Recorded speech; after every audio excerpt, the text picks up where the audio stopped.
The knife was already at her throat before Alara Voss understood what was happening. She had walked into the war hall of Blackthorn, expecting a celebration. Torches burned along the stone walls, throwing gold light across hundreds of gathered wolves, and the air smelled of pine smoke and roasted meat. Tonight was supposed to be the night her whole life clicked into place. Tonight the Alpha King of Blackthorn, Ronan Ashgrave, was supposed to stand before his pack and confirm what the bond between them had already whispered for 3 years. She was his fated mate. Everyone knew it. The elders had seen it in the way her wolf answered his call from a mile away. The pack healer had seen it in the color of her eyes, which had shifted to match his, the night the bond first snapped into place. So when Ronan rose from his high seat and lifted a hand for silence, Alara smiled. She should not have smiled. Ronan's jaw was tight. His eyes, usually warm amber when they found hers across a room, were flat and distant, like a door that had been shut and bolted from the inside. He did not look at her the way a man looks at the woman he is about to claim in front of his entire kingdom. He looked at her the way a man looks at an inconvenience he wants to be finished with quickly. "Tonight," Ronan said, and his voice carried easily across the packed hall, "I stand before you to speak of the future of Blackthorn." A murmur of agreement rolled through the crowd. Alara's heart began to beat harder, though she could not yet say why. Something in the air had changed. She could feel it, the way a wolf feels a storm 2 hours before the first cloud appears. "For 3 years," Ronan continued, "there has been talk of a bond between myself and Alara Voss. I will not insult this pack by denying that a mate bond exists. It does." He said it flatly, like a man reading a report. Alara's smile faltered. Beside her, her mother reached out and gripped her hand. "But a bond," Ronan said, "is not a crown. A bond is fate's suggestion, not fate's command. I am Alpha King of Blackthorn, and I will not hand the future of this pack to a suggestion." The hall went utterly silent. Even the fire seemed to hold its breath. "Alara Voss is not fit to stand beside a king," Ronan said. "She has no command presence, no strength the pack can rally behind. I reject her as my mate, before all of you, so there can be no confusion, and no further delay. Blackthorn deserves a queen with the power to protect it. She is not that queen." For a moment, Alara heard nothing at all. The words landed somewhere deep inside her chest, in the place where the mate bond lived, and she felt something tear. It was not a small pain. It was the kind of pain that made the floor tilt and the torches blur into long streaks of gold. She had heard stories of rejection before, how it could break a wolf's spirit so completely that some never rose from their bed again, how some lost their wolf entirely and lived out their days as nothing more than a shell in human skin. She had always thought those stories were exaggerated. They were not exaggerated. She felt her knees begin to buckle, and for one humiliating second she thought she might actually collapse in front of the entire pack, in front of every wolf who had ever doubted her, in front of the man who had just torn the bond out of her chest with the same tone he might use to dismiss a servant. But something else rose in her at the same moment. Underneath the pain there was a small, cold, clear thought, sharp as a blade drawn from ice. "He wants me to break. He wants everyone to see me break." And Alara Voss, standing in the center of a hall full of people who had come expecting a celebration, decided in that single breath that she would not give him the satisfaction. She straightened her spine. She lifted her chin. And in a voice that did not shake nearly as much as she expected it to, she said the words that would end her old life forever. "I accept your rejection, Alpha King." A gasp rippled through the crowd. No one accepted a rejection so calmly. No one said it so plainly, without tears, without begging, without falling to their knees to ask what they had done wrong. Ronan's expression flickered for the first time that night. A small crack in the mask, gone almost before it appeared, but Alara saw it. She saw the surprise in his eyes, the confusion at the fact that his cruelty had not produced the collapse he had clearly been expecting. "I release any claim I have on the title of your mate," Alara continued, her voice growing steadier with every word, as though the act of speaking was somehow rebuilding her from the inside. "I release any claim on your bond. From this night forward, I owe Blackthorn nothing, and Blackthorn owes me nothing." She turned, before he could respond, before the pack could recover enough to react, and she walked out of the war hall with her back straight and her steps even. Behind her she heard whispers erupt, like a wave breaking against rock, but she did not turn around. She would not give any of them the chance to see her face crumble. It crumbled anyway, later, in the dark of her own room, but no one was there to see it. The days that followed moved strangely, as though time itself had thickened. Word of the rejection spread through Blackthorn faster than any news Alara had ever witnessed. By morning, servants who had once greeted her with warm smiles now looked away when she passed. By the second day, the seamstress who had been fitting her for a ceremonial gown only a week earlier sent word that she was too busy to continue the work. By the third day, Alara's own cousin, a girl she had grown up beside since childhood, crossed to the other side of the training yard rather than walk near her. It was not cruelty exactly, it was fear. In Blackthorn, proximity to someone the Alpha King had publicly rejected was dangerous. No one wanted to be seen standing beside the woman who had fallen out of favor, in case the king's disfavor spread to them as well. Alara understood the logic, even as it hollowed her out piece by piece. Her family fared no better than she did. Her father, once a respected member of the Pack Council, found himself quietly excluded from meetings he had attended for a decade. Her younger brother Colin came home from the training grounds with a split lip after another boy mocked their family's fall from grace, and though Colin insisted he had given as good as he got, Alara saw the shame in his eyes when he thought she wasn't looking. "You should go to him," her mother urged one evening, as they sat together in the small kitchen that had once been full of warmth and now felt cold, no matter how high the fire burned. "Beg him to reconsider. Rejections have been reversed before, Alara. It has happened." "I will not beg," Alara said, and there was iron in her voice that had not been there a week earlier. "I will not crawl back to a man who humiliated me in front of everyone I have ever known." "Then what will you do?" her mother asked, her voice cracking with worry. "You have no rank now, no position, no prospects. What kind of life is left for you here?" Alara did not have an answer that night, but the question followed her, gnawing at the edges of her thoughts every waking hour, until an answer began to form on its own, quietly, the way a seed pushes upward through soil no one thought could support life. She began spending her afternoons at the edge of the training yard, not to train, since she was no longer welcome among the other wolves preparing for the pack's autumn trials, but to sit near the old stone wall, where the elders liked to gather and trade stories in the fading light. She had always loved listening to their tales as a child, and now, with nothing left to occupy her days, she found herself drawn back to that old habit. It was there, on a gray afternoon with rain threatening the horizon, that she first heard the elders speak of the forbidden forest. "My grandfather used to say, 'The forest chooses who it lets in,'" said an old wolf named Bram, his voice rough with age. "Not the other way around. You don't walk into that place. It decides to let you walk into it."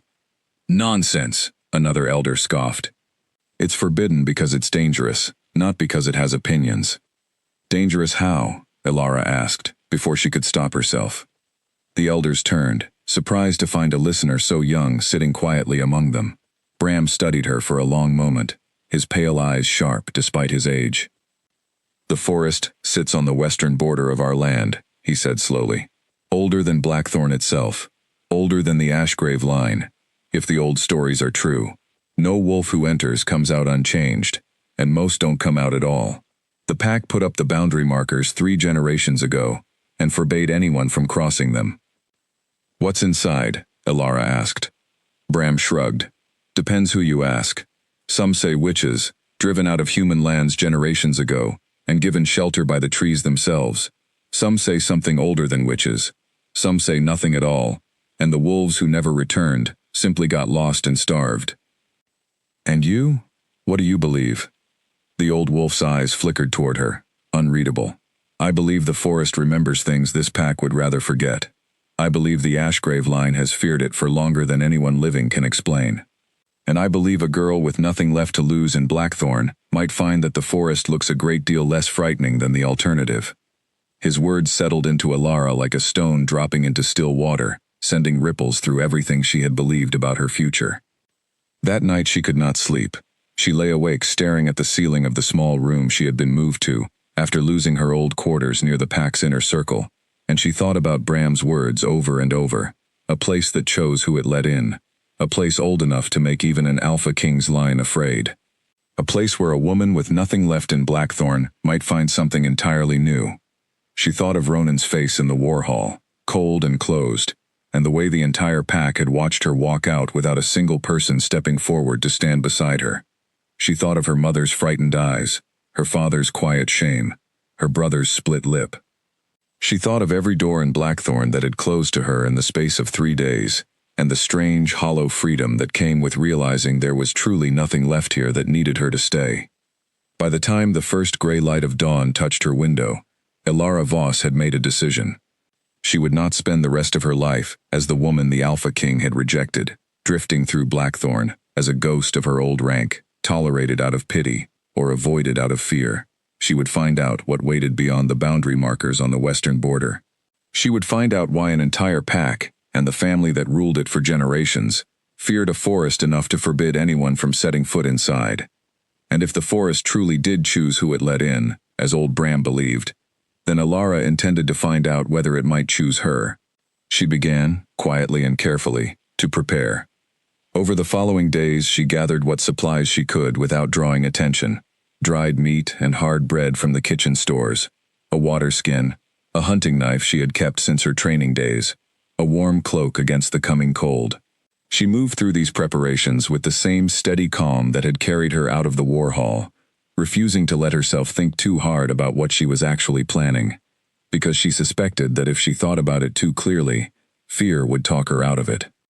She told no one, not even her mother, though she caught her mother watching her with a strange, searching expression more than once, as though some instinct sensed that her daughter was quietly slipping away, even while still living under the same roof. The pack, meanwhile, moved on without her.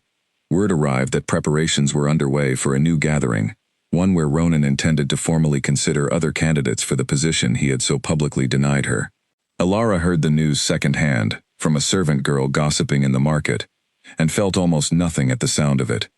It was strange, how quickly the wound that had once felt like it might swallow her whole had begun to scar over into something harder and more useful. Not healed. Never healed, not really, but hardened into something she could carry. She caught sight of Ronan only once more, before the night she finally left, from a distance, as he crossed the central square with 2 of his advisors flanking him. He did not see her.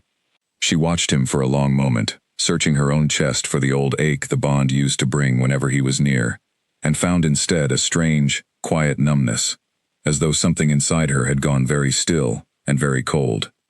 Good, she thought. Let it stay cold.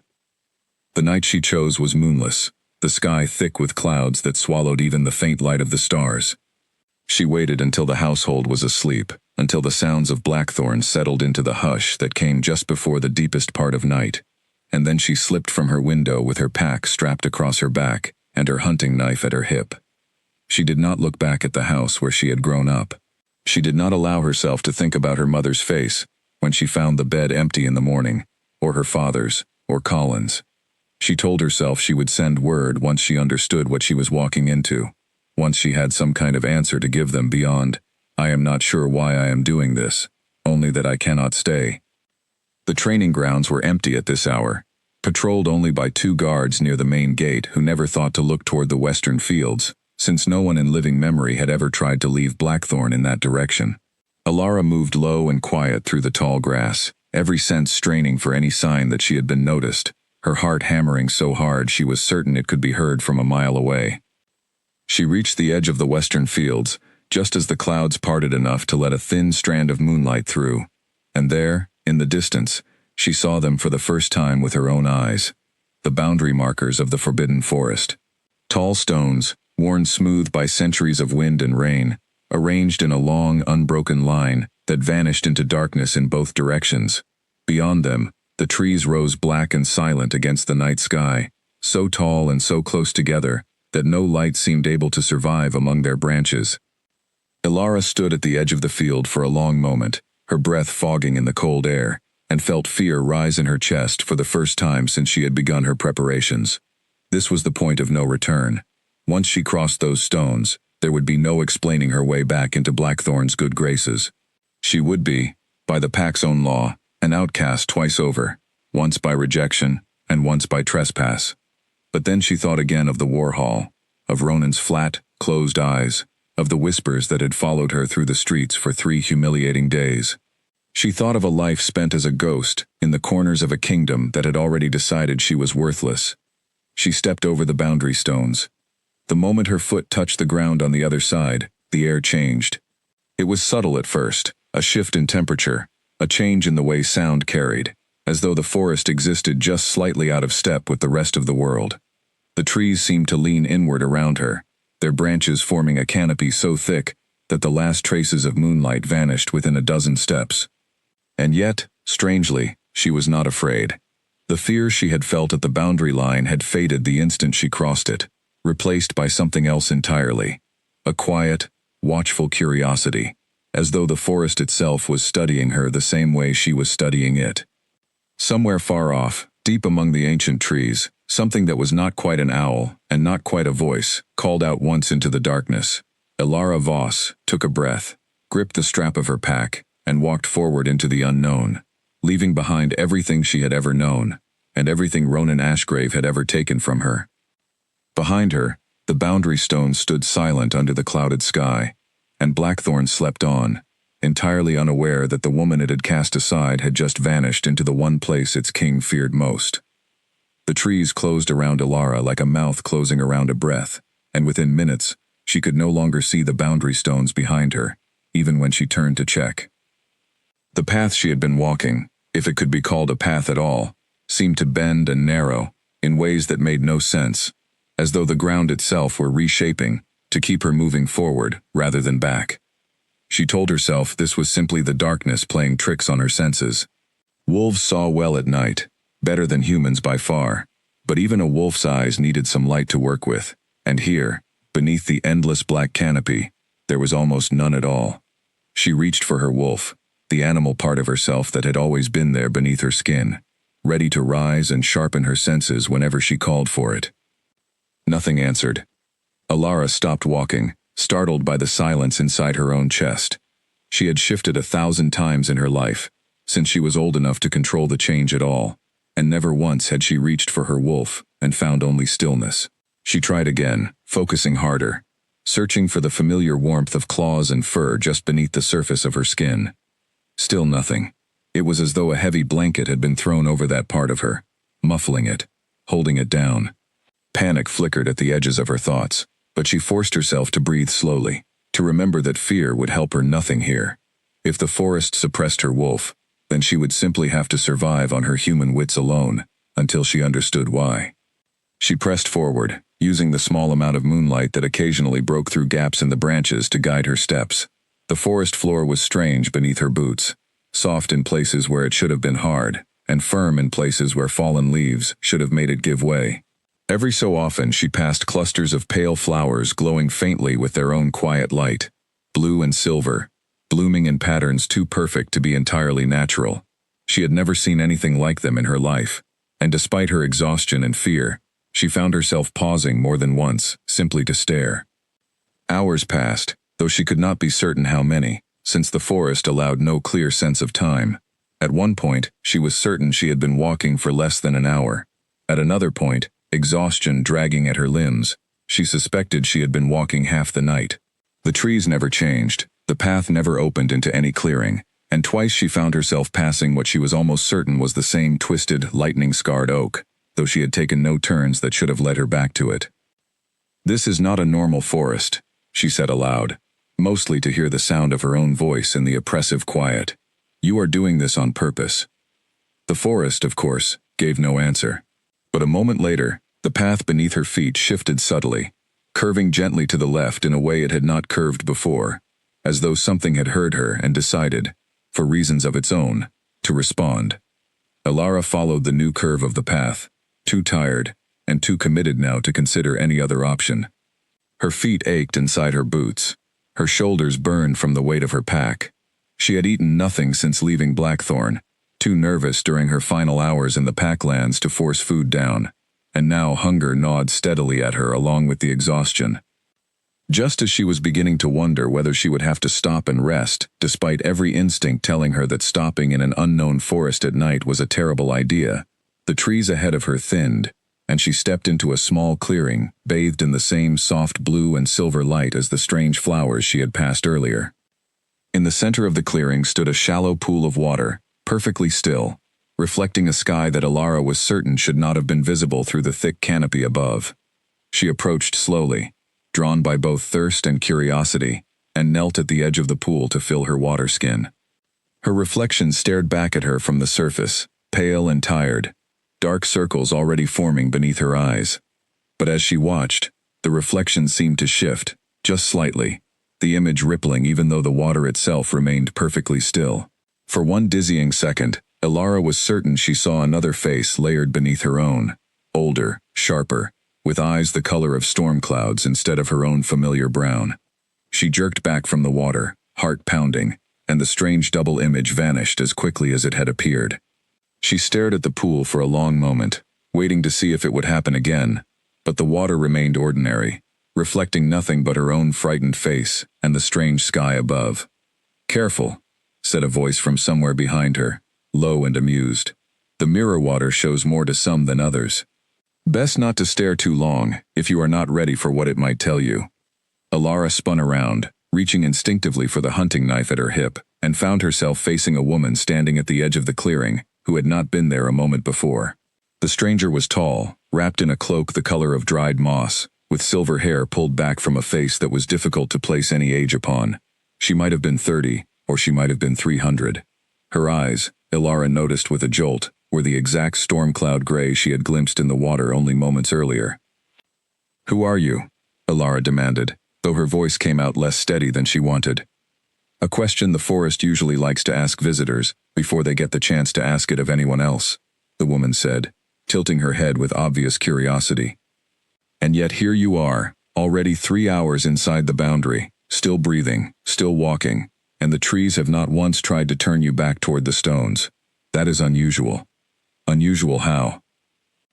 "Most wolves who cross into this forest find themselves walking in circles within the first hour, gently persuaded back toward the boundary, before they ever get far enough to see the mirror water. The forest does not enjoy visitors. It tolerates very few, and invites even fewer."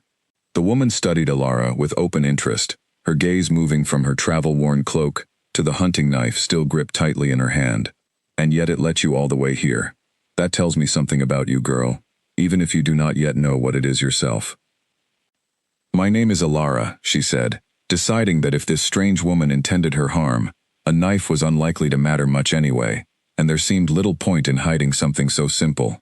"Alara Voss. I came from Blackthorn." Something flickered across the woman's face at the mention of the pack's name. Not quite surprise, but something close to it, a sharpening of attention. "Blackthorn," she repeated. "It has been a long time since anyone from that pack found their way this deep into the trees. What brought you here, Alara Voss?" "Blackthorn wolves do not wander into forbidden places without very good reason, or very great desperation." Alara hesitated, unsure how much to share with a stranger she had known for less than 5 minutes, in a forest that had already proven itself capable of far stranger things than talking women appearing out of nowhere.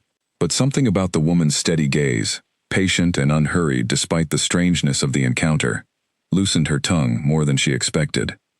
"I was rejected," Alara said simply, "by my mate, by my Alpha King, in front of the entire pack, 3 days ago. I had nothing left to stay for, so I decided to find out what was on the other side of the boundary everyone always warned me never to cross." The woman was quiet for a long moment, studying Alara with an expression that had shifted from curiosity into something closer to careful consideration. "A rejected mate of an Alpha King," she murmured, half to herself, "walking into these trees of her own free will, with the forest opening a path for her instead of turning her away." She shook her head slowly, and for the first time, something that might have been the beginning of a smile touched the corner of her mouth. "The forest has strange taste in the visitors it chooses to welcome, but it has never once been wrong about them, in all the years I have lived here." "You live here?" Alara asked, surprise momentarily overtaking her caution. "Inside the forbidden forest?" "I do. Many of us do. Though I suspect the stories told in Blackthorn about what lives in these trees are far less flattering than the truth." The woman gestured toward the darkness beyond the clearing, where Alara could now make out the faint glow of what looked like distant firelight, flickering between the black trunks of ancient trees. "My name is Mira." If you are willing to trust a stranger a little further tonight, there is a place not far from here where you can rest, eat something warm, and ask all the questions I can see building up behind your eyes. The forest rarely lets anyone this far in without a reason, and I find myself very curious to learn what that reason might turn out to be. Alara looked back the way she had come, toward the darkness that hid the boundary stones and everything she had left behind in Blackthorn, and then toward the flickering light Mira had pointed out, promising warmth and answers in equal measure. Exhaustion, hunger, and the strange, persistent feeling that the forest itself had been steering her toward exactly this moment, all combined to settle her decision before she had even fully weighed it. "Lead the way," Alara said. Mira's smile widened, just slightly, and she turned without another word, moving through the trees with the easy confidence of someone who had walked this path 10,000 times before. Alara followed, casting one last glance back at the still, silver surface of the mirror water, wondering what other secrets the pool might have shown her if she had dared to look a moment longer. Behind them, the pale blue flowers closed their petals one by one as the two women passed deeper into the heart of the forbidden forest, and the boundary stones of Blackthorn faded further and further into a past that Alara Voss was beginning to suspect she might never fully return to. The firelight grew brighter with every step, and soon Alara could see the shapes of small wooden structures nestled among the roots of trees, so massive that entire houses could have been carved into their trunks without disturbing their strength. Lanterns hung from low branches, filled with the same soft blue light as the flowers she had passed earlier, and figures moved between the buildings, going about tasks that looked almost ordinary, despite the extraordinary setting, carrying baskets, tending small fires, mending cloaks by lantern light. "This is a settlement," Alara said, unable to keep the wonder from her voice. "We call it Hollow Reach," Mira said. "It has stood here for longer than Blackthorn has held its throne, though your pack has never known that, since the forest makes very certain that outsiders rarely see this far." As they walked further into the settlement, more of its people paused to watch the newcomer pass. Alara felt their eyes on her, curious rather than hostile, though a few carried an edge of wariness that she understood completely. She was, after all, a wolf from the very pack that had spent generations forbidding anyone from setting foot in these woods. Mira led her to a wide, low building near the center of the settlement, its door carved with symbols Alara did not recognize, spirals and knots that seemed to shift slightly when she looked at them too directly.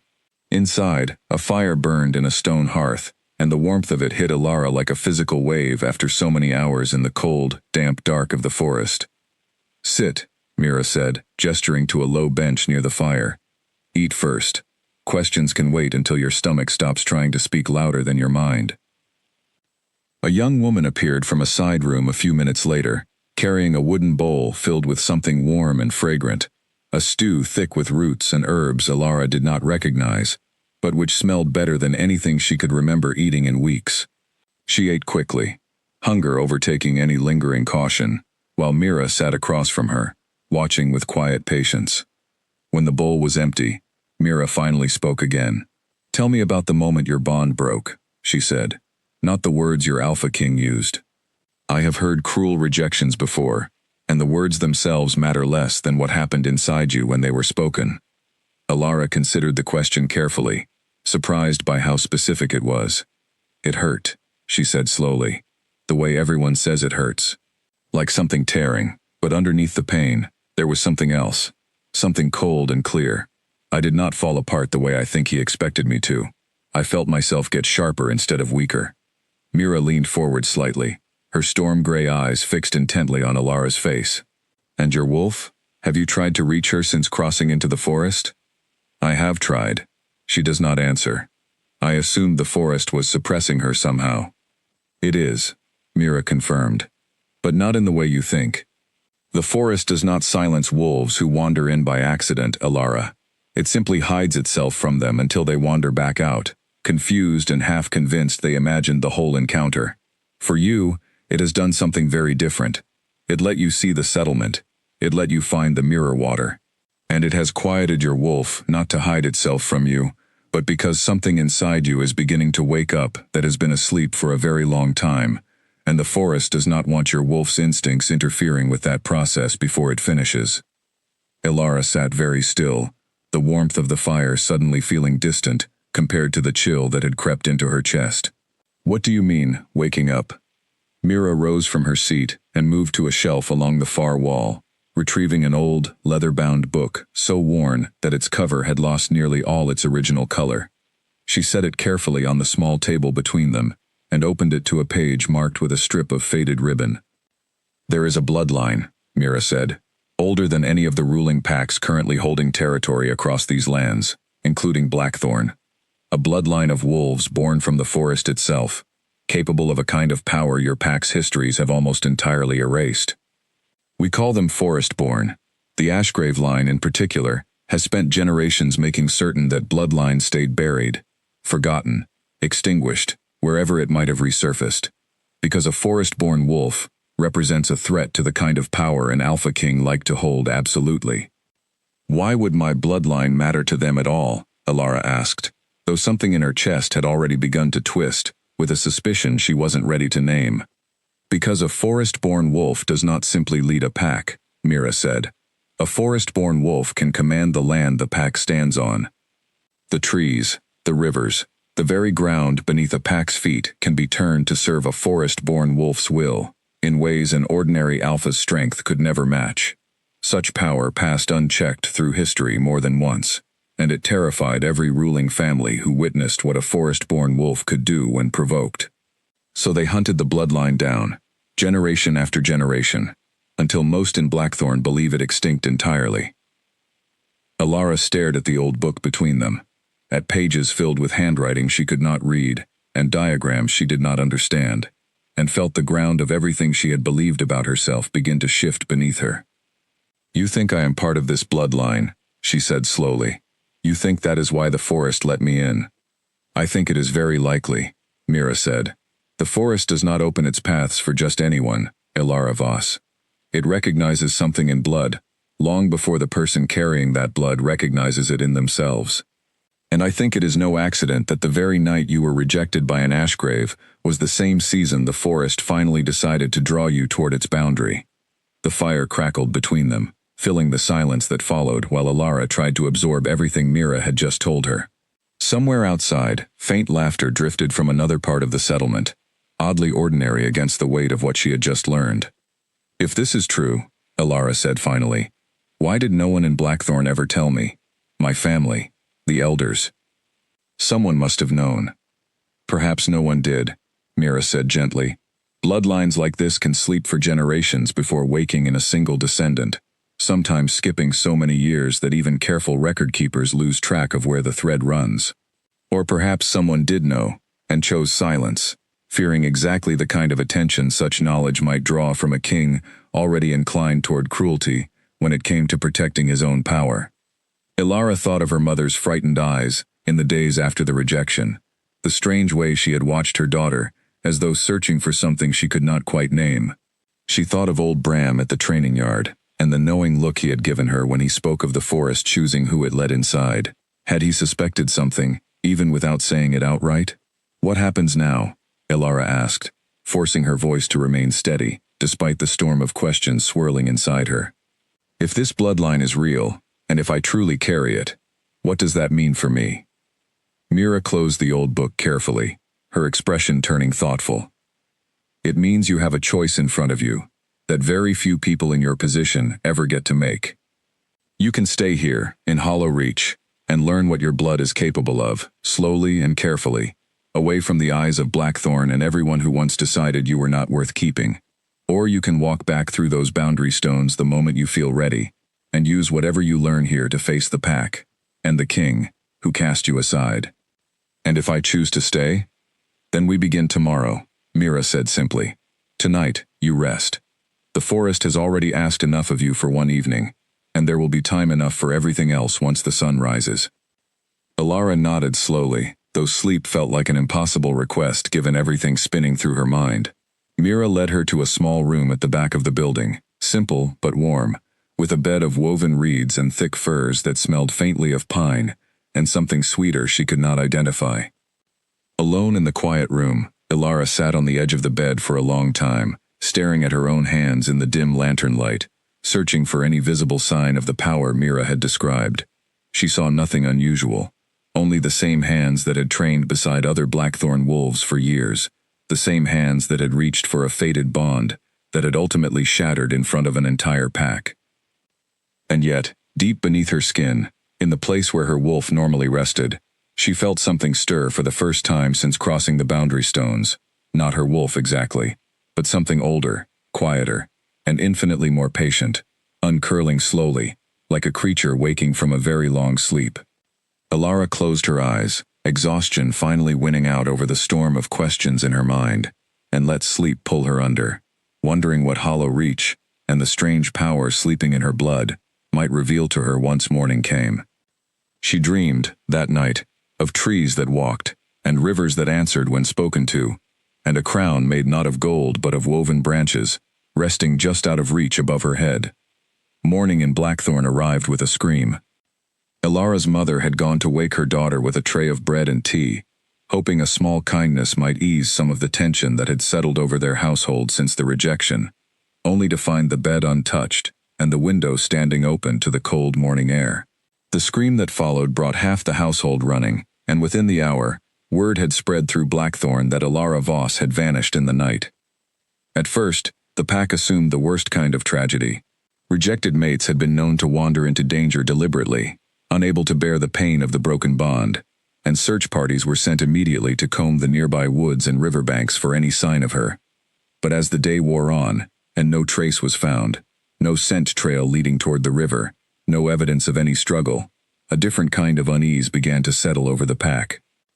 The unease reached the Alpha King's chambers by mid-afternoon, delivered by an advisor named Garrick Hale, a lean, sharp-featured man who had served on Ronan's council since before Ronan himself had taken the throne.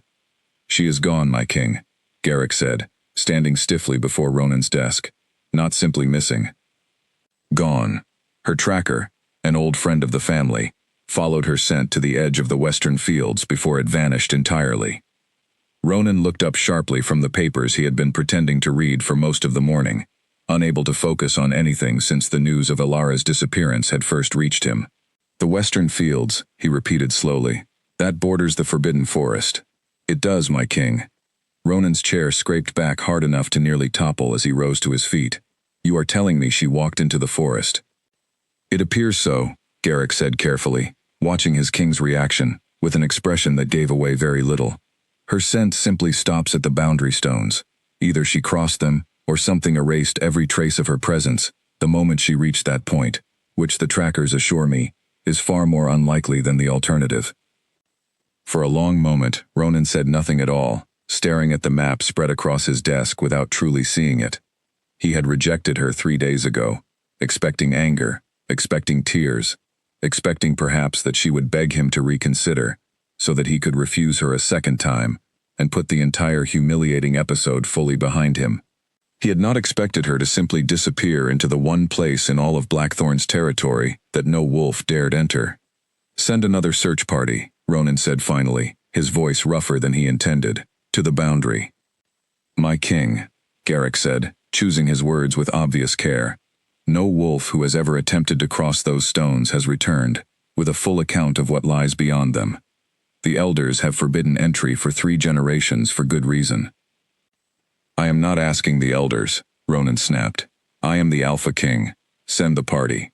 Garrick bowed and withdrew, though something in his expression as he left the chamber lingered with Ronan long after the door closed, a flicker of something that might have been satisfaction, quickly hidden. Alone in his chambers, Ronan sank back into his chair and allowed himself, for the first time since the night of the rejection, to feel the full weight of what he had done. He had told himself, in the days since the ceremony, that his choice had been necessary, a decision made for the good of the pack rather than for himself. Blackthorn needed a queen with visible strength, a queen who could command respect the way any Alpha King's mate needed to. Alara, quiet and reserved, had never seemed to fit that role in his mind, no matter how the bond had insisted otherwise. But sitting alone now, staring at the map where the western boundary stretched dark and unmarked, doubt crept into his certainty for the first time. He thought of the way she had straightened her spine in the war hall, the calm, steady voice with which she had accepted his rejection, instead of falling apart the way he had almost expected, almost wanted. in some small, cruel corner of himself that he was ashamed to admit existed. He thought of the flicker of surprise he had felt at her composure, and how that surprise had bothered him more than he cared to acknowledge in the days since. A knock at the door interrupted his thoughts.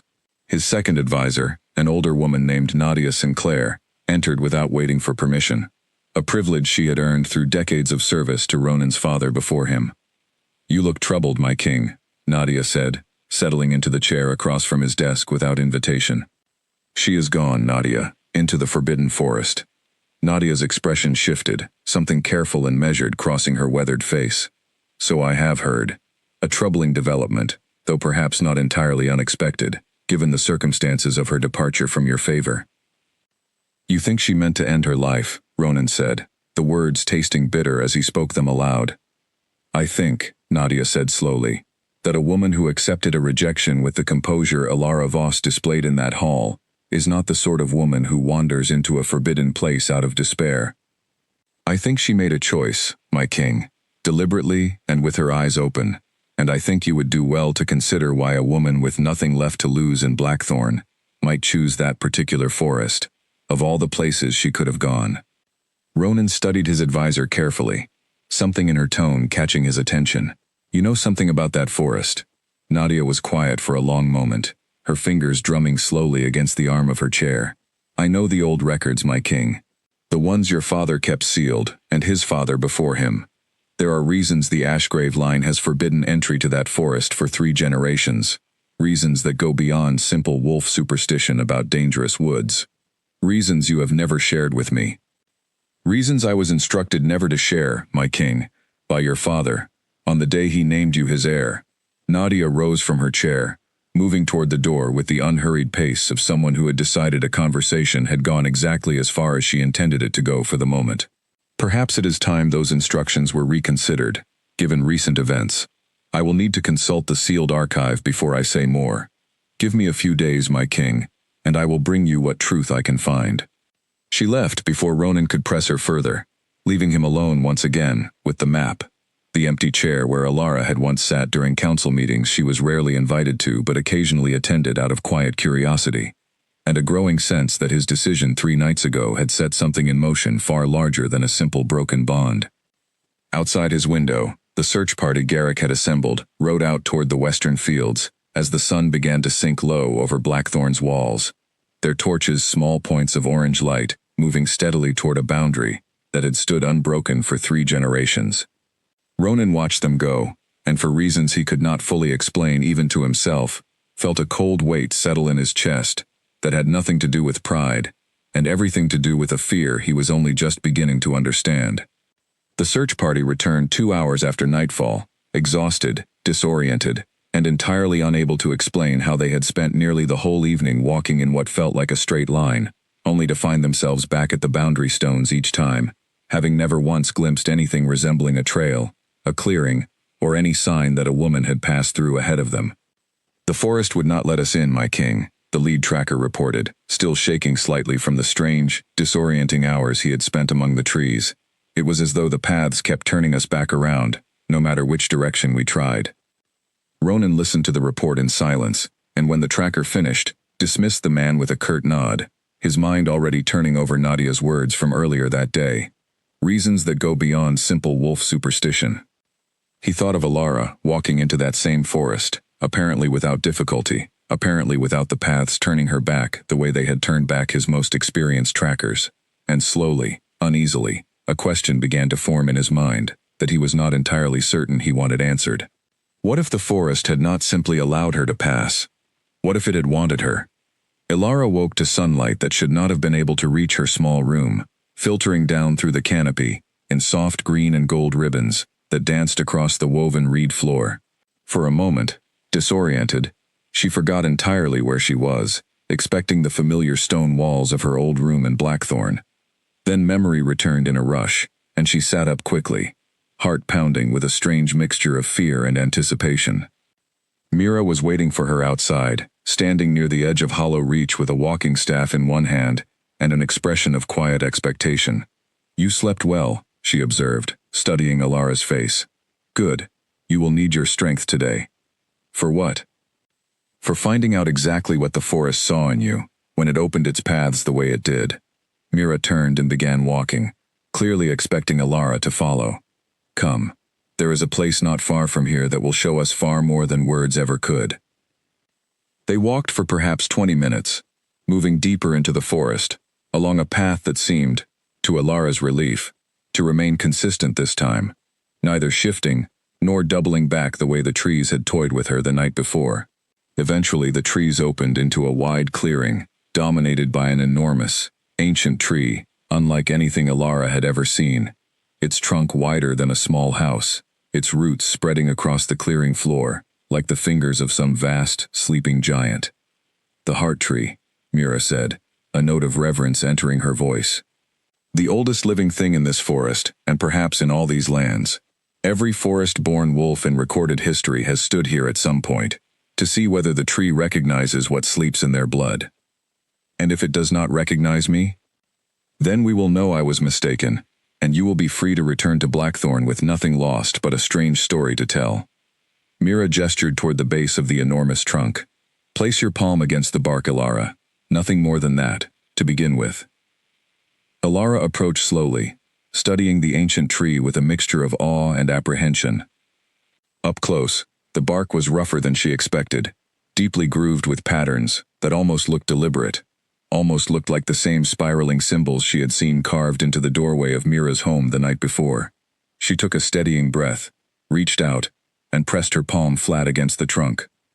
For a moment, nothing happened at all. Alara felt only the rough texture of ancient bark beneath her palm, cool despite the warm morning light filtering down around them. Then the world tilted. It was not pain, exactly, though it carried an intensity that made her gasp aloud. A rush of sensation flooded through her arm and into her chest, images and feelings tumbling over one another too quickly to fully separate.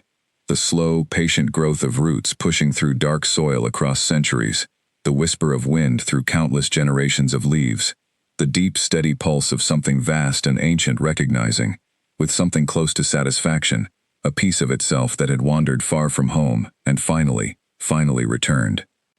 Alara staggered back, breathing hard, her palm tingling as though she had touched something far hotter or colder than the mild morning air should have allowed. Mira was watching her with an expression that had shifted entirely from careful curiosity into something close to wonder. "What did you see?" Mira asked quietly. "I don't know how to explain it," Alara said, still catching her breath. It felt like the tree was remembering something, recognizing something, in me. "It was," Mira said simply.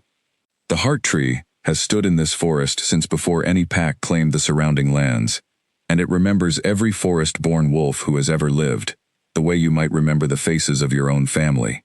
It just recognized you as one of its own, Alara Voss. There is no more doubting it now." The weight of the confirmation settled over Alara slowly, heavier than she expected. She had suspected, since Mira first spoke the words forest-born the night before, that some part of her already believed it might be true. But hearing it confirmed so completely, feeling it in her own chest with such undeniable certainty, was an entirely different experience. "What now?" she asked, her voice quieter than she intended. "Now," Mira said, "we begin teaching you what that recognition actually means. Power like this does not simply appear fully formed, Alara. It must be woken gently, layer by layer, the same way a wolf pup must learn to walk before it learns to run. We will start small today, and build from there." Over the following hours, Mira guided Alara through a series of exercises that felt, at first, almost disappointingly simple. She was asked to sit quietly at the base of the heart tree, and simply listen, focusing on sensations she had never consciously noticed before. The faint hum of sap moving through branches far overhead, the slow pulse of water moving through roots beneath the soil, the countless small lives moving through the undergrowth around them, insects and small creatures going about their day, entirely unaware of the significance of the moment unfolding nearby. "You are learning to listen to the land the way you already listen to your own wolf," Mira explained, as Alara sat with her eyes closed, trying to separate the layers of sensation flooding through her senses. "Once you can hear it clearly, you will begin to understand how to speak back." By mid-afternoon, exhausted from concentration, in a way that felt entirely different from physical exhaustion. Ilara managed something that made both women go very still with surprise. As she focused on the roots spreading beneath the clearing, imagining, the way Mira had instructed, that she was reaching toward them with some unseen part of herself, one of the smaller roots near her feet shifted, ever so slightly, curling upward through the soil, as though responding to a call only it could hear. "Ilara," Mira said softly, careful not to break her concentration. "Open your eyes." Ilara opened her eyes and stared, stunned, at the small root now curled gently around her ankle, moving with a slow, deliberate motion that no ordinary root should have been capable of. She gasped, and the moment her concentration broke, the root went still, settling back into the soil as though it had never moved at all. "I did that," she whispered. "You did," Mira confirmed, and for the first time since they had met, something like genuine excitement entered her carefully measured voice. "On your first day, no less. It took most forest-born wolves in the old records a full season of training before they managed even that much. Whatever slept in your blood, Ilara Voss, it has clearly been waiting a very long time to wake up properly." The rest of the afternoon passed in a blur of small, astonishing discoveries. Ilara learned to sense the presence of water beneath the ground before ever seeing it, to feel the subtle currents of wind shifting through the canopy high above, as though they were extensions of her own breath. Each small success left her both exhilarated and utterly drained, her body unused to channeling energy in this entirely new way, but she pushed through the exhaustion, hungry to understand more of what she was truly capable of. As the light began to fade toward evening, Mira finally called a halt to the day's lesson, guiding an unsteady Ilara back toward Hollow Reach, with a supportive hand at her elbow. "You have made remarkable progress," Mira said, as they walked. "But power like this comes with a price, Ilara, and I would be doing you a disservice not to explain it clearly, before we go any further. The stronger your connection to the land grows, the more the land will expect from you in return. Forest-born wolves throughout history have found themselves bound to the well-being of whatever land they claim as their own, for better and for worse. If the land suffers, so eventually do you. If you neglect it, it will eventually neglect you in turn." "That sounds like a heavy burden," Ilara said quietly. "It is," Mira agreed, "but it is also, in its own way, a kind of belonging that few wolves ever experience so completely. The land does not reject those it has chosen, Ilara, not the way certain alpha kings apparently do." The words landed with more weight than Mira likely intended, and Ilara felt a fresh wave of complicated emotion rise in her chest. Grief, still lingering beneath everything else, but now tangled together with something that felt almost like defiant pride. Ronan Ashgrave had looked at her and seen nothing worth keeping. The forest had looked at her and recognized a piece of itself she had not even known existed.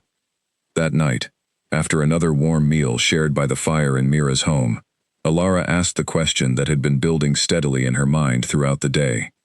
"You said the Ashgrave line has spent generations hunting this bloodline down.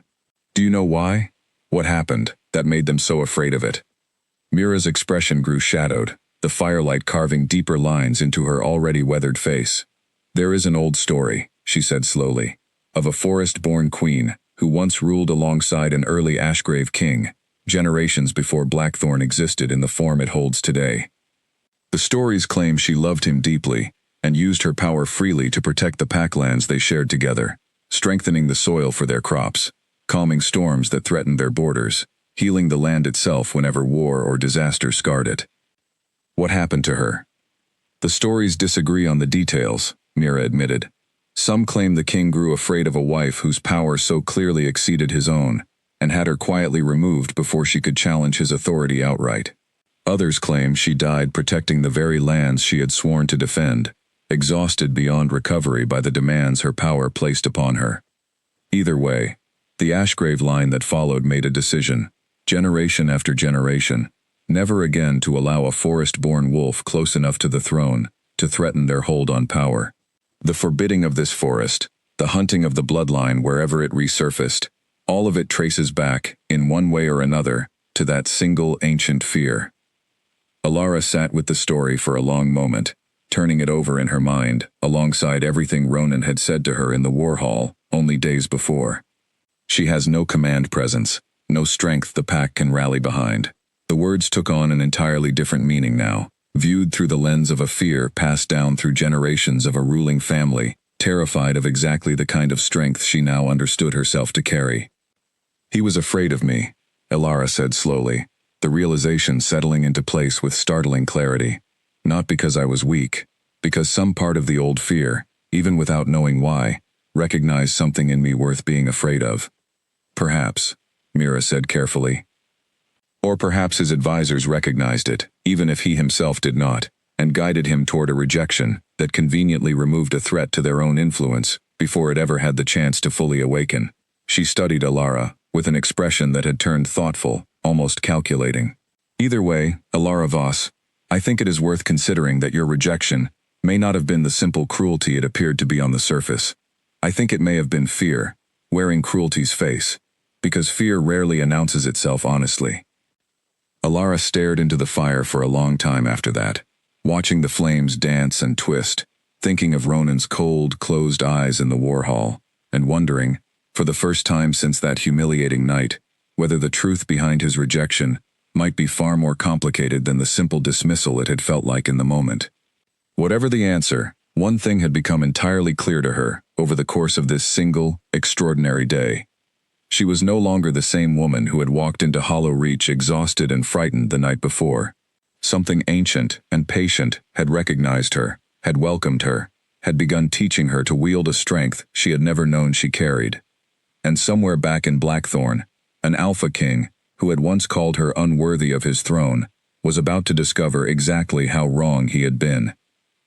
3 days after the failed search party returned from the Boundary Stones, Nadia Sinclair requested a private audience with the Alpha King, carrying a wooden box sealed with wax that looked as though it had not been opened in decades. Ronan received her in his private study, rather than the formal council chamber, sensing correctly that whatever she had found was not meant for other ears. "I found what I was looking for," Nadia said, setting the box carefully on the desk between them. "Though I confess, my king, I wish I had found something less troubling." Ronan broke the wax seal himself, lifting the lid to reveal a collection of old letters, yellowed with age, along with a leather-bound journal that looked considerably older than either of them. He lifted the journal first, recognizing his own grandfather's handwriting on the inside cover.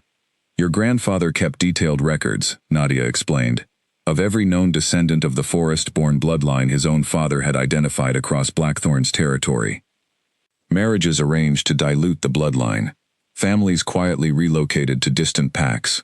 In at least 2 recorded instances, descendants who resisted relocation simply vanished from all records entirely, with no explanation ever provided to the wider pack." Ronan read through several pages in silence, his expression darkening with every line. The methodical, almost bureaucratic tone of the entries made the content somehow more disturbing than if they had been written with obvious malice. His grandfather had treated the systematic suppression of an entire bloodline as routine pack administration, no different from managing territory disputes or trade agreements. "Why," Ronan said finally, his voice tight, "would 3 generations of Ashgrave kings go to such lengths over a bloodline most of Blackthorn does not even know exists?" Nadia hesitated before answering, choosing her words with obvious care.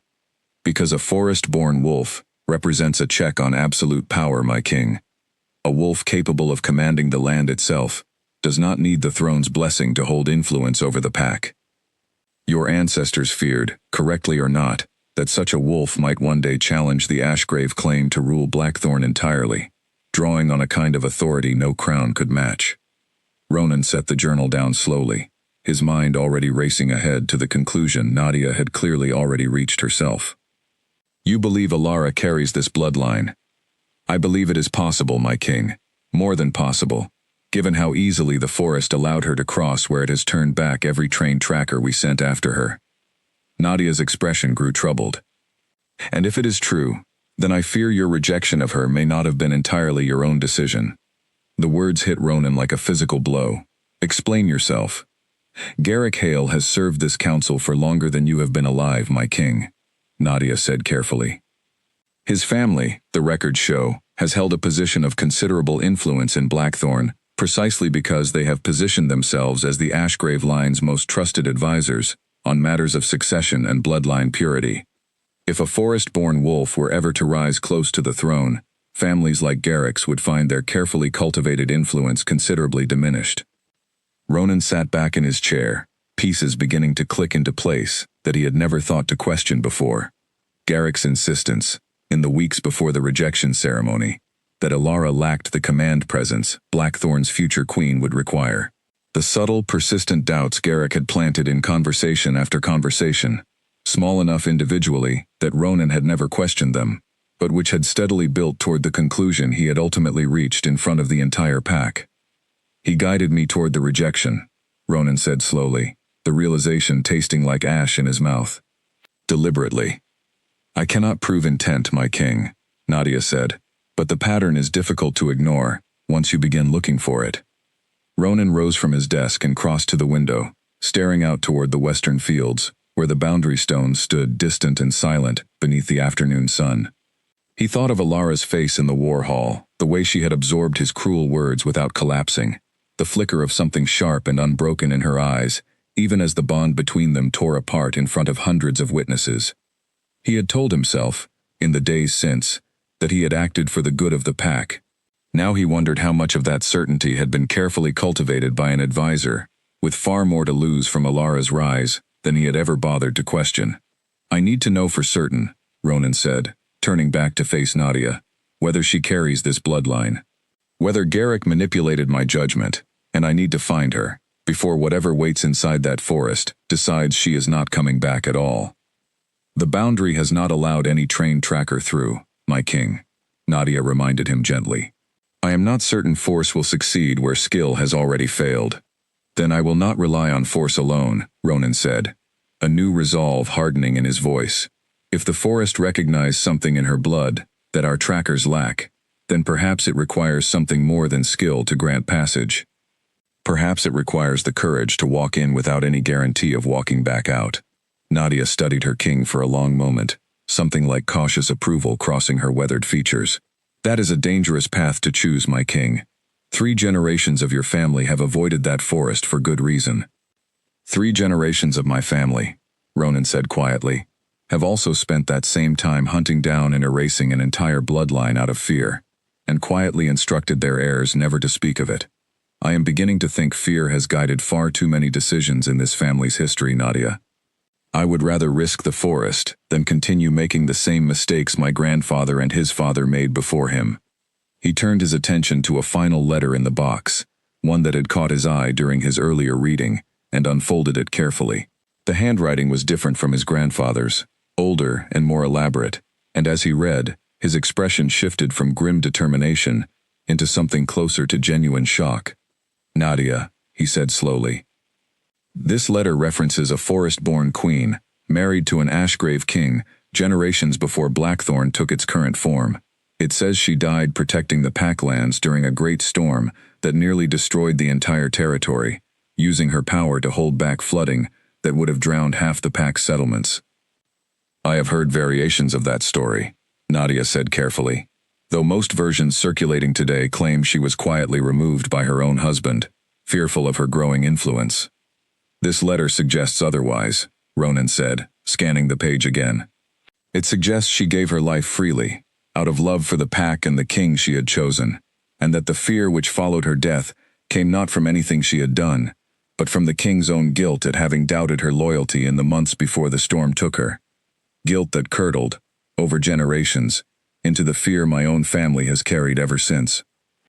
He set the letter down slowly, a heavy weight settling into his chest that had nothing to do with pride, and everything to do with the growing understanding of exactly how much damage generations of misdirected fear had caused, both to a bloodline that deserved better, and now, potentially, to a woman he had wronged in exactly the same way his ancestors once wronged the queen this letter described. I have made the same mistake they made, Ronan said quietly. I looked at strength I did not understand, and instead of trying to understand it, I called it weakness and pushed it away. Nadia said nothing, allowing the silence to sit between them, while Ronan absorbed the full weight of his own realization. Prepare a small party, Ronan said finally, his voice steady, despite the storm of emotion churning beneath it. No trackers this time, just myself, and whoever among the council you trust enough to bring along. I am going to the boundary, and I am going to find a way through, Whatever it takes. And Garrick? Nadia asked. If he has manipulated your judgment as we suspect, he will not simply stand aside and allow you to undo what he worked to accomplish. Then we will deal with Garrick, Ronan said, a hard edge entering his voice that had not been there in days. Once I have brought Alara home, and learned the full truth of what she has become, while I was busy making the same fearful mistakes my family has made for 3 generations before me. Outside the window, the afternoon sun continued its slow descent toward the distant tree line of the forbidden forest, and somewhere within Blackthorn's walls, Garrick Hale, entirely unaware of the sealed archive that had just been opened, continued his quiet campaign to ensure that whatever the king eventually learned about Alara Voss, it would arrive far too late to matter. Ronan reached the boundary stones just as the sun dipped below the tree line, casting long shadows across the western fields that made the ancient markers look like the teeth of some enormous sleeping creature half buried in the earth. He had brought only Nadia and 2 guards he trusted absolutely, men who had served beside him since before he took the throne, and who had asked no questions when he explained, in careful, measured terms, exactly why they were riding toward a place forbidden to every wolf in Blackthorn's history. There is no trail beyond this point, my king, one of the guards said quietly, studying the dark tree line with obvious unease. Our best trackers found nothing but confusion and circles.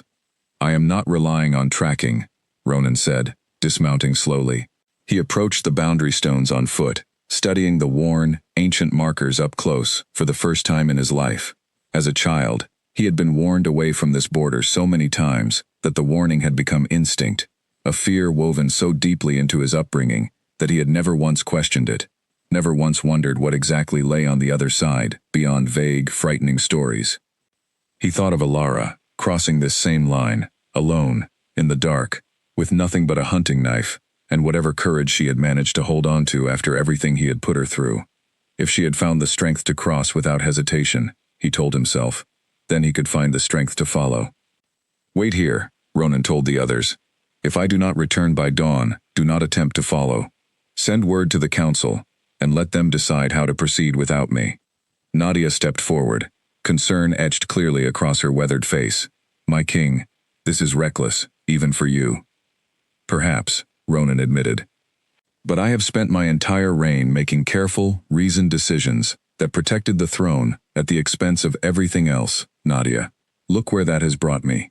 I would rather be reckless once, in service of undoing a wrong I caused, than careful forever, in service of a fear I no longer believe was ever justified.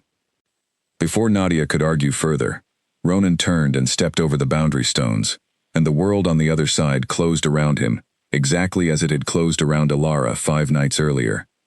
The change was immediate and disorienting. Sound seemed to thicken and slow, the last traces of daylight vanishing far more quickly than the hour should have allowed. Ronan reached instinctively for his wolf, and found, much as Alara had, only silence where the familiar presence should have been.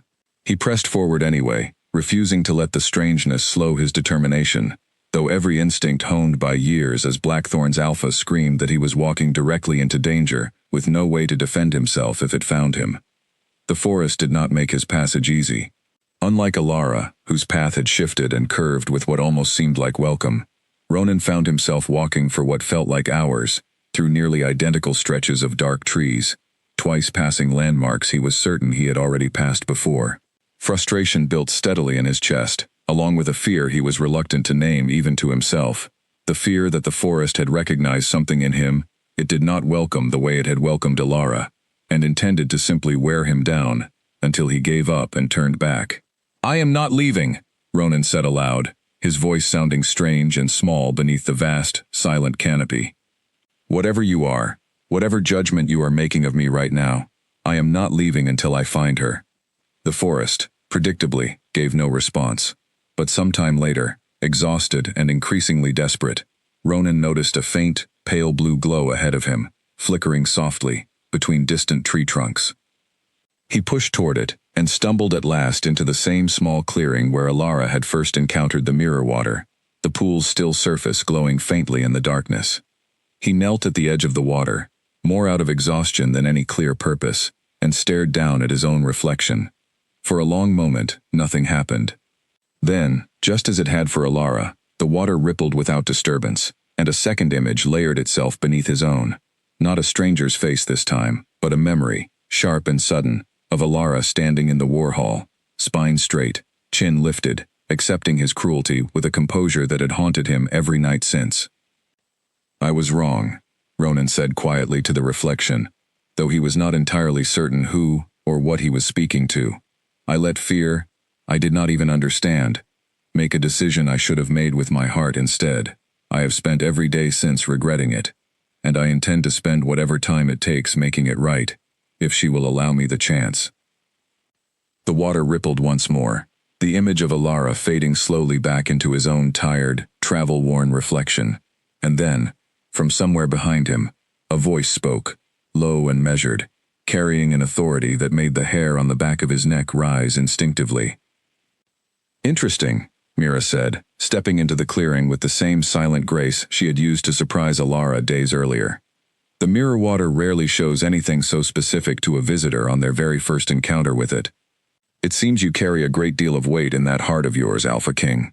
Ronan rose quickly, turning to face the newcomer with the wary alertness of a man who had spent his entire life trained to recognize danger, even without the support of his wolf. "You know who I am. Every wolf in these woods knows the shape of an ash grave, whether we have met one in person or not," Mira said, her storm-gray eyes studying him with open curiosity. "It has been a very long time since one of your line dared cross these boundary stones. I confess I did not expect it to happen twice in the same week." "Alara," Ronan said, urgency sharpening his voice. "Is she here? Is she safe?" "She is both," Mira confirmed, though I suspect safe means something rather different to her now than it did 5 days ago. She studied him a moment longer, weighing something in her mind that Ronan could not begin to guess at. "You have come a long way, Alpha King, walking blind through a forest that has never once welcomed your family. For a woman you publicly declared unworthy of your throne, only days before she vanished into these trees. I find myself curious what changed your mind so thoroughly, and so quickly." "The truth changed my mind," Ronan said. "I learned my rejection of her was shaped by fear I did not fully understand, planted by advisors who benefited from keeping a certain bloodline as far from my throne as possible. I learned that my own family has spent 3 generations hunting down and erasing that same bloodline, out of a fear rooted in guilt over a queen my ancestors failed generations before I was ever born." He took a breath, steadying himself before continuing. "And I learned that the woman I rejected may be the very thing my family has spent so long fearing, and that I was a fool not to recognize her strength the moment it stood in front of me." Mira's expression shifted slowly from careful assessment into something that might have been the beginning of respect, though wariness still lingered clearly beneath it. "That is a great deal of truth to arrive at in only 5 days, Alpha King. I find myself wondering whether you have truly understood it, or whether you have simply learned the words that might convince Alara to forgive you." "I do not expect her forgiveness," Ronan said, and the honesty in his voice seemed to catch Mira by surprise. "I do not even know if I deserve the chance to ask for it, but I need her to know the truth, whatever she chooses to do with it afterward. She deserves that much, at the very least, after everything I put her through." Mira studied him for a long, silent moment, the forest around them holding its breath the same way it had the night Alara first crossed these same boundary stones. Finally, she nodded, slowly, as though reaching a decision that had not come easily. "Follow me then, Alpha King," she said. "But understand this, before we take another step. The woman you find at the end of this path is not the same woman who left Blackthorn 5 nights ago. Whatever you came here hoping to say to her, I would advise you say it prepared to meet her as she is now, not as you remember her." Ronan nodded, steadying himself for whatever waited ahead, and followed Mira deeper into the ancient, watchful heart of the forbidden forest, toward the reckoning he had traveled so far, and risked so much, to finally face. Alara was kneeling at the base of the heart tree when Mira returned, her palm pressed flat against the ancient bark, eyes closed in concentration as she practiced the slow, careful exercises that had occupied most of her days since arriving in Hollow Reach. 5 days of training had changed her more than she fully realized, a new steadiness settling into her posture, a new awareness humming quietly beneath her skin that had not existed before she crossed the boundary stones. She sensed him before she heard him, The land itself seemed to shift subtly at his approach, roots and soil registering the presence of an ash grave, the way old wounds sometimes ache before a storm arrives. Ilara opened her eyes, and for a moment simply stared at the man walking into the clearing beside Mira. Dirt streaked across his travel-worn clothes, exhaustion carved into every line of his face, looking nothing like the composed, commanding Alpha King who had stood before the entire pack and called her unworthy. "Ilara," Ronan said, stopping several paces away, as though some instinct warned him against getting too close without permission. She rose slowly to her feet, brushing soil from her knees, and studied him with an expression far calmer than the storm of emotion churning beneath her surface.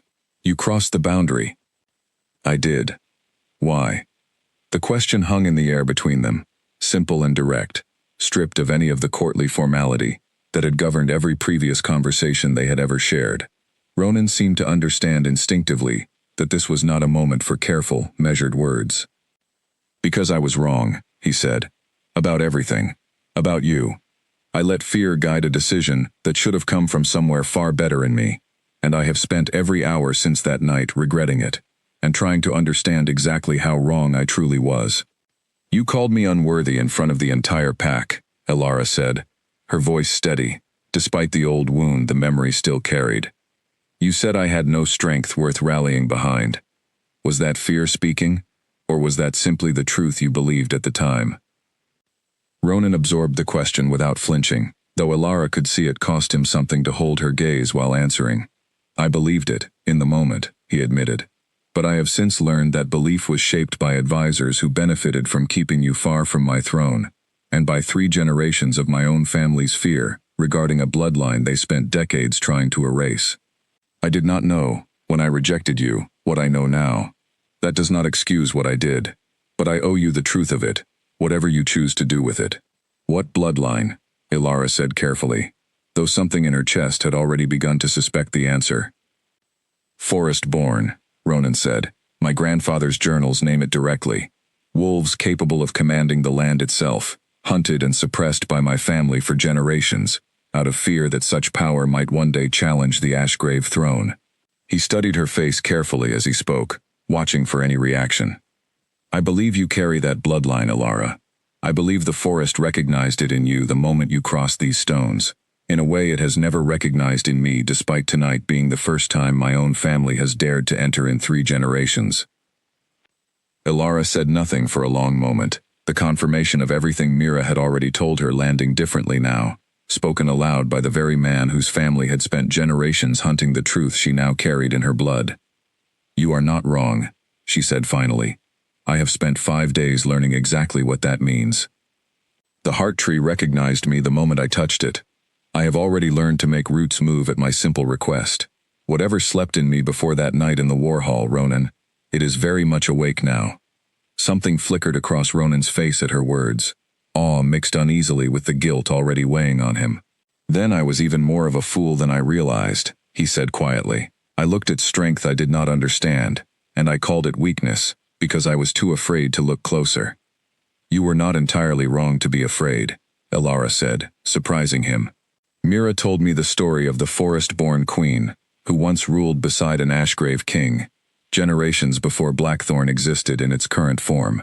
A queen who gave her life protecting your family's lands, and whose death curdled, over generations, into the very fear that shaped your rejection of me.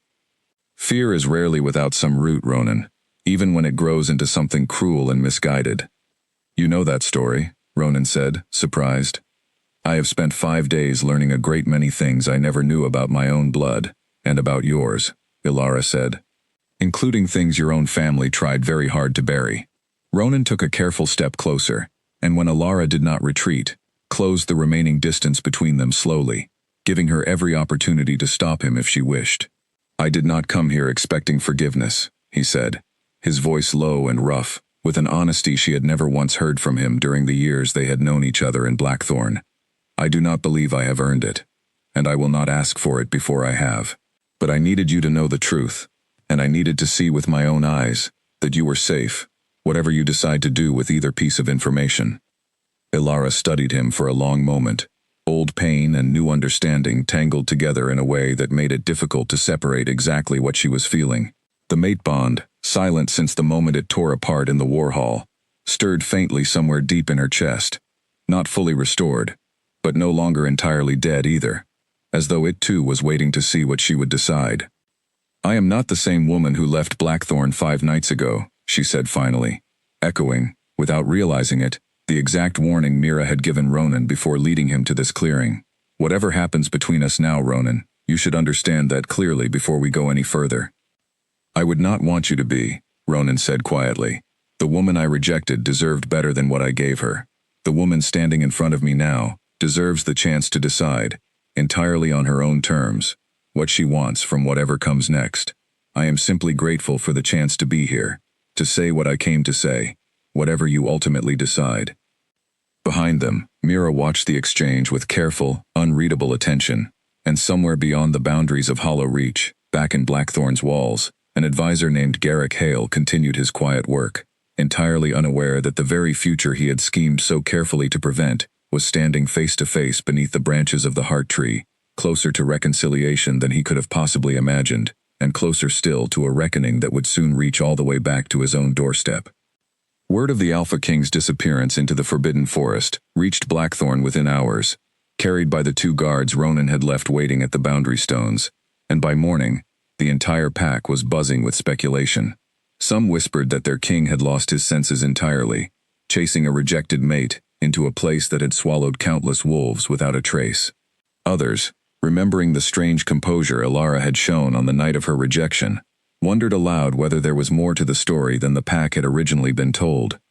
Garrick Hale heard the news standing in the council chamber, and felt a cold, creeping unease settle into his chest that he was careful not to let show on his face. He had spent years cultivating his position among Blackthorn's ruling circle, carefully steering the pack's decisions to protect his family's influence, and the last thing he needed was an Alpha King returning from that forest with answers he was never meant to find. "This is deeply troubling," he said aloud, addressing the assembled council with practiced concern. "A king wandering into forbidden territory, chasing after a woman he himself declared unfit to rule beside him only days ago. I fear the strain of recent events may have affected his judgment." "Or perhaps," Nadia said coolly from across the chamber, "his judgment has finally recovered from whatever affected it in the first place." Garrick's eyes flicked toward her, sharp with sudden wariness. "What exactly are you suggesting, Nadia?" "Nothing yet," Nadia said, her expression giving away nothing. "Though I confess, Garrick, I have spent the last several days reviewing some very old records regarding the history of our pack's dealings with a certain bloodline the Lachinoan family has always taken a particular interest in suppressing. I find myself curious to hear your thoughts on the matter, once the king returns." The color drained slightly from Garrick's face before he composed himself, forcing his expression back into careful neutrality. "I am certain I do not know what you mean," he said, though the slight tremor in his voice suggested otherwise. Nadia said nothing further, allowing the silence to stretch just long enough to make her point clear before turning her attention back to the rest of the council. But the seed of suspicion had been planted, and Garrick left the chamber that afternoon with his mind racing, aware for the first time that his years of careful manipulation might finally be catching up with him. He was not the only one growing anxious as the hours stretched on with no word from the boundary. A crowd had begun gathering near the western fields by mid-afternoon, drawn by curiosity and concern in equal measure, watching the tree line for any sign of their king's return.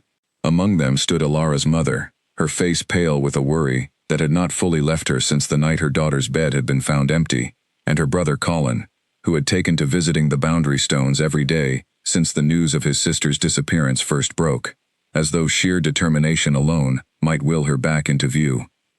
It was Colin who first spotted movement at the tree line, just as the sun began sinking toward the horizon, casting long golden light across the fields. He called out, and the gathered crowd surged forward as 3 figures emerged slowly from the darkness of the forest, walking together in a way that made several onlookers gasp aloud in surprise. Ronan walked in the center, travel-worn but steady, and beside him walked Alara, her posture straighter and more confident than anyone in the crowd had ever seen it, a strange, quiet power radiating from her that made even the boldest wolves in the crowd instinctively lower their eyes. Mira walked a step behind them both, her sharp gray eyes studying the gathered crowd with open curiosity. Colin broke from the crowd first, running toward his sister without any care for propriety, and Alara caught him in a tight embrace, relief and joy briefly overwhelming the careful composure she had maintained throughout her journey back from Hollow Reach. Her mother followed close behind, tears streaming freely down her face, as she reached out to touch her daughter's cheek, as though needing physical proof that Alara had truly returned safely. "You are different," her mother whispered, studying Alara's face with wonder, mixed with lingering worry. "I can feel it. Something about you has changed." "I will explain everything," Alara promised. "But first, there is something that needs to happen, before anything else." She turned to find Ronan already watching her, and together they made their way toward the gathering crowd, which parted instinctively before them, whispers rippling outward, as word spread rapidly through Blackthorn, that the king had returned, and that the woman he had once rejected walked beside him now, with an entirely new bearing that none of them could quite explain. By evening, the entire pack had gathered in the war hall once more, summoned by Ronan's own command, the same hall where he had humiliated Alara only days earlier, now packed even more tightly with wolves, eager to understand what had changed so dramatically in such a short span of time. Garrick stood near the front of the assembly, his expression carefully composed despite the anxiety churning beneath his calm exterior, watching the king and Alara ascend to the raised platform together. "5 nights ago," Ronan began, his voice carrying easily across the silent hall, "I stood in this same place and rejected the woman fate had chosen as my mate, calling her unworthy of the throne beside me. I told this pack that Blackthorn deserved a queen with strength enough to command respect."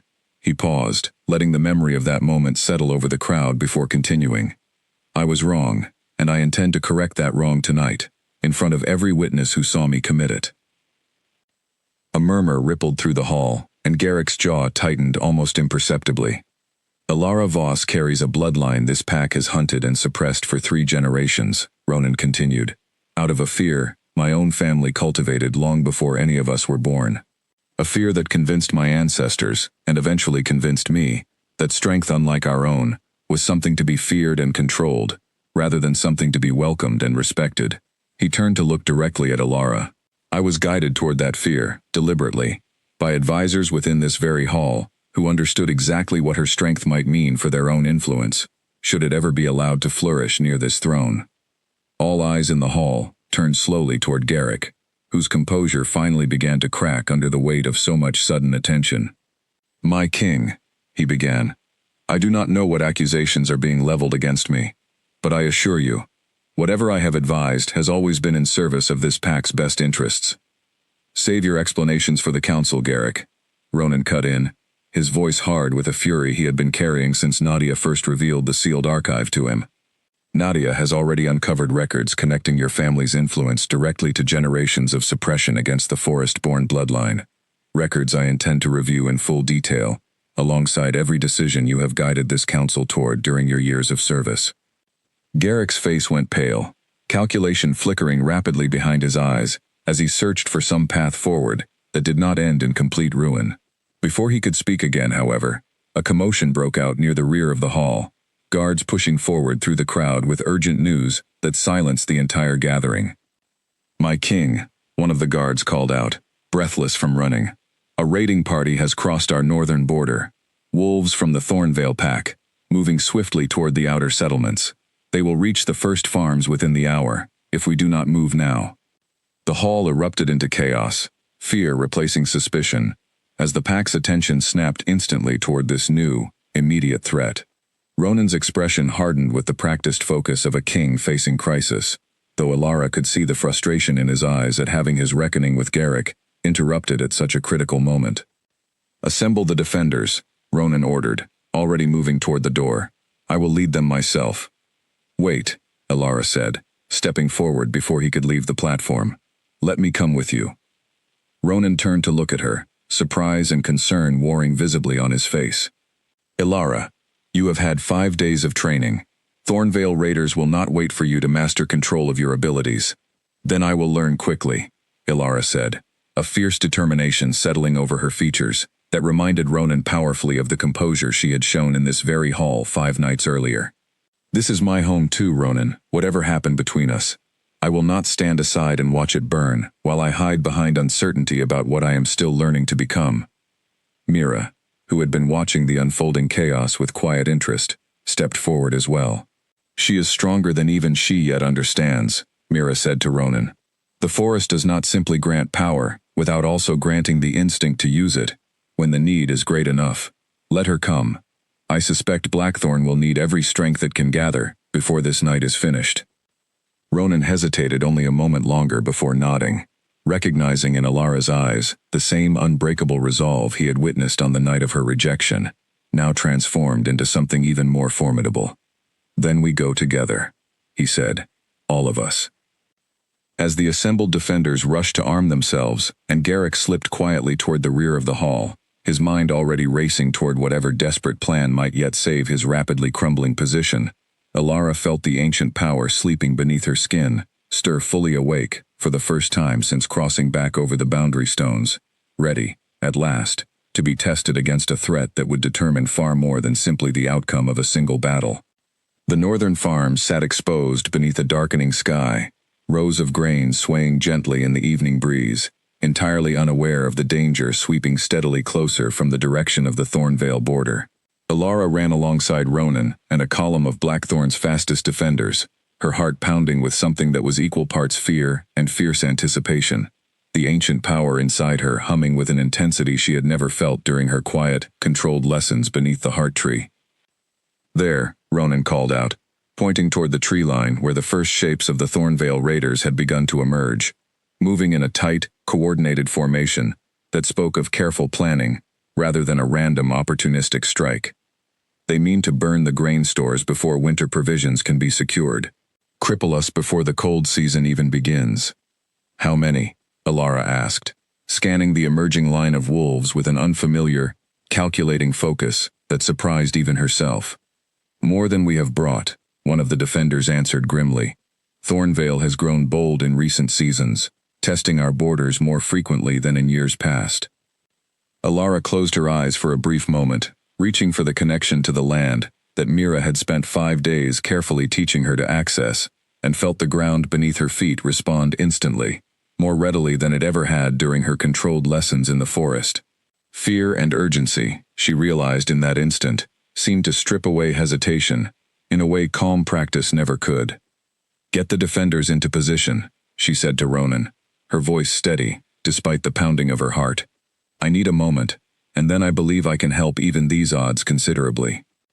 Ronan studied her for a fraction of a second, trust settling visibly into his expression despite the obvious risk of the moment, and nodded before turning to organize the defenders into a defensive line between the raiders and the vulnerable grain stores beyond. Alara knelt and pressed both palms flat against the earth, focusing every ounce of concentration she possessed on the roots and soil spreading beneath the farmland, the same way she had practiced beneath the ancient branches of the heart tree. She felt the familiar hum of connection rush through her, stronger and more immediate than anything she had experienced during her training, fueled by the urgency of the moment and the clear, immediate purpose driving her focus. The ground began to shift.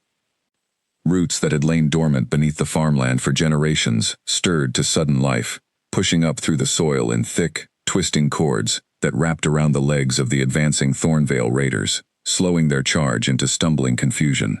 Several of the raiders shouted in alarm, hacking at the sudden growth with their weapons, but for every root severed, 2 more rose to take its place. Drawing on strength, Alara poured into the earth with fierce, focused determination. Hold the line, Ronan shouted to his defenders, seizing the sudden advantage Alara's power had created. Now, while they are tangled. The Blackthorn defenders surged forward, meeting the disoriented raiders with disciplined efficiency, and within minutes, the tide of the confrontation had shifted decisively. The Thornvale wolves, finding themselves caught between an unexpected wave of living roots and a well-organized defensive line, began falling back toward their own border, their carefully planned raid unraveling into chaotic retreat. Alara remained kneeling throughout the confrontation, sweat beading across her forehead despite the cool evening air, pouring every reserve of concentration into maintaining the root's grip long enough to secure the defender's advantage.